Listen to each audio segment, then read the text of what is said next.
এরকম কোনো কিছু যদি আপনাদের নজরে পড়ে, আমি আপনাদেরকে অনুরোধ করব, আমি আপনাদের এলাকারই মানুষ, আমি সহ আমাদের দায়িত্বশীল যারা আছেন তাদের কাছে আপনারা এই সংশোধনীটুকু আপনারা দেবেন।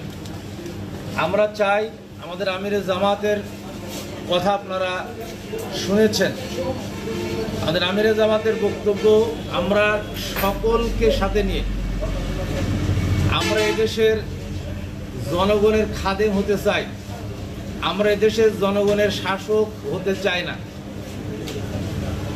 আজকে ৫৪ বছর দেশ স্বাধীন হওয়ার পরে যারাই রাষ্ট্র চালিয়েছে আমরা দেখেছি তারা সকলেই ছিল বলা যায় শাসক, তারা কিন্তু জনগণের খাদেম ছিল না। এই রাখেন এগুলো। কিন্তু আমরা খেলাফতে রাশেদান রাসূল সাল্লাল্লাহু আলাইহি সাল্লাম যাদেরকে তৈরি করলেন এবং যাদের হাতে মদিনার রাষ্ট্র ক্ষমতা দিলেন, যত করেছিলেন তারা ছিলেন জনগণের খাদেম। শুধু এক হযরত উমর রাদিয়াল্লাহু তাআলা আনহুর যদি জীবনী নিয়ে আলোচনা করা যায় তাহলে বছরের পর বছর এই আলোচনা চলবে, কিন্তু তিনি জনগণের জন্য যে কাজ করেছেন এইটা আসলে বর্ণনা দিয়ে শেষ করা যাবে না। ইসলাম যদি রাষ্ট্র ক্ষমতায় যায়, ইসলামপন্থীরা যদি রাষ্ট্র ক্ষমতায় যায়, তাহলে আমাদের এই বাংলাদেশের চিত্র হবে ঠিক এমনই।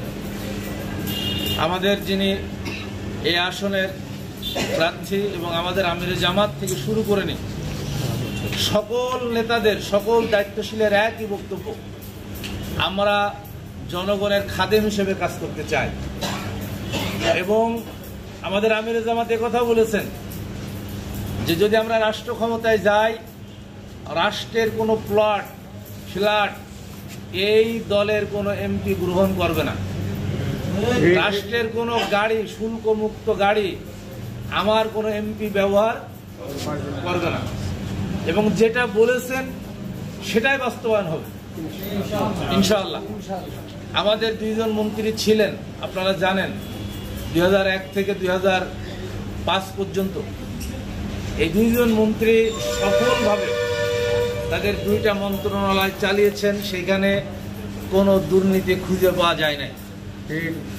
এজন্য আমি আপনাদের কাছে অনুরোধ করব, আমি আপনাদের সন্তান, আপনারা আগামী জাতীয় সংসদ নির্বাচনে আপনাদের যার যার জায়গা থেকে আপনারা আমাদের সহযোগিতা করবেন, পরামর্শ দিবেন এবং দাঁড়িপাল্লার পক্ষে ভোট আনার জন্যে আপনারা একটু সহযোগিতা করবেন। ৩০০ আসনে নমিনেশন ফাইনাল করেছেন। এখানে ইসলামী দলগুলোর সাথে একটা জোট হওয়ার সম্ভাবনা, সম্ভাবনা যে সব ইসলামী দলগুলো মিলে একটা ভোটের বাক্স দেওয়ার ব্যাপারে এটা কেন্দ্রীয়ভাবে আলোচনা। আগামী নির্বাচনে ইসলামপন্থীদের নিয়ে এই বাংলাদেশ পরিচালনা করার জন্যে বাংলাদেশ জামাত ইসলামী সহ এদেশের সব এই বিষয়ে আমরা আজকে আপনাদের সাথে একটু মত বিনিময় করতে চাই যে আসলে আমরা কিভাবে কাজ করলে আরো মানুষের কাছে যেতে পারবো, বা আপনাদের কাছ থেকেও আমরা সহযোগিতা চাইব। আপনাদের যার যতটুকু সুযোগ আছে, সামর্থ্য আছে, সেটার আলোকে আমাদেরকে সহযোগিতা করবেন, যাতে করে একটা সুন্দর বাংলাদেশ বিনির্মাণে আমরা সকলেই চেষ্টা করতে পারি। আমাদের সহকারী সেক্রেটারি আছেন, এখন আমি আপনাদের কাছ থেকে এটা প্রশ্ন হতে পারে অথবা আপনাদের পরামর্শ হতে পারে যে আমাদেরকে আসলে কি করা দরকার, কিভাবে কাজ করা দরকার। এই বিষয়ে যারা একটু কথা বলবেন, একটু হাত তুলে আপনার পরিচয় দিয়ে আপনারা কথা বলবেন, আমরা আপনাদের কথাগুলো নোট করব এবং প্রয়োজনীয় আমাদের ফোরামে আলোচনা করে সেই বিষয়গুলো